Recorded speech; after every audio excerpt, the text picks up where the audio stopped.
తెలుసుకున్నారా? సరేనా, మీ అంబిషన్స్ గురించి తెలుసుకున్నావా? రే హర్నాథ్, పెద్దలకి ఏమవుతావు చెప్పు.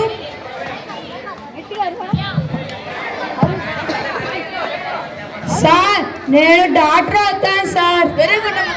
భాస్కర్ చెప్పు నువ్వు. సార్ నేను డాక్టర్ అవుతాను సార్. నేను లాయర్ అవుతాను సార్. వెరీ గుడ్ అమ్మా, కూర్చో. నువ్వు చెప్పురా. సార్ నేను సాఫ్ట్వేర్ అవుతాను సార్. వెరీ గుడ్ అమ్మా, కూర్చో.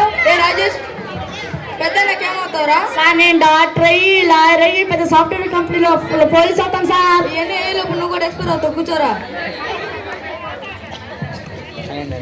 అదే పైకిలి. పెద్దలకి ఏమవుతావురా?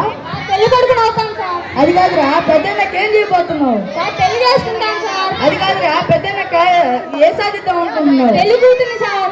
అది కాదురా, మీ అమ్మ నాన్న నీ గురించి ఏమేస్తున్నారా? సార్ అది కాదురా, నువ్వు పెద్దలకి నీ జీవిత ఆశయం ఏందిరా? మేమిద్దరం మాకిద్దరు సార్. కూర్చో సన్నాసి. రే కళలు గురించి తెలుసుకున్నావురా? చూపురా.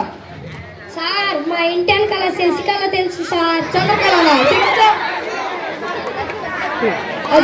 మా ఇంటి పక్కన పద్మకళ తెలుసు సార్. పద్మకళ కూర్చోరా. పక్కింటి చంద్రకళ తెలుసు సార్. కూర్చో. చంద్రకళ శశికళ కాదురా, ఫైన్ ఆర్ట్స్. ఫైన్ ఆర్ట్స్ నేను అడిగింది. చెత్త వల్లరా.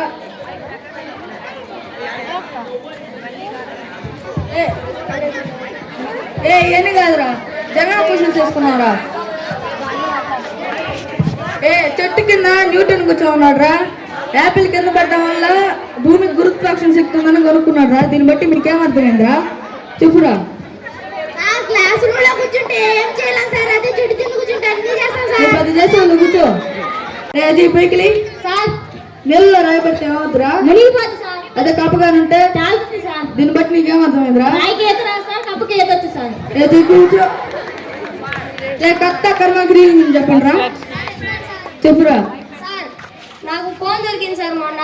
అది కర్త, దాని వాడిదండి సార్. అది వాడి కర్మ సార్. కూర్చో. లెక్కల్లో ప్రశ్న సార్ చెప్పండి రా.